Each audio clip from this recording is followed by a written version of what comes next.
sistema agroflorestal de Tomé ao Sul, o que diferencia é que o cacau vem junto com o açaí e pode colocar, por exemplo, uma castanha ou um taperebá junto, que são as madeiras. Por isso que se formam a floresta junto com a agricultura, né?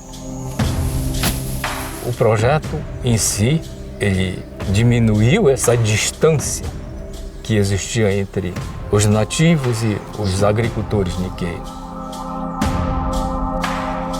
Naquela época não tinha conhecimento, então como a gente não tem conhecimento, então vamos fazer.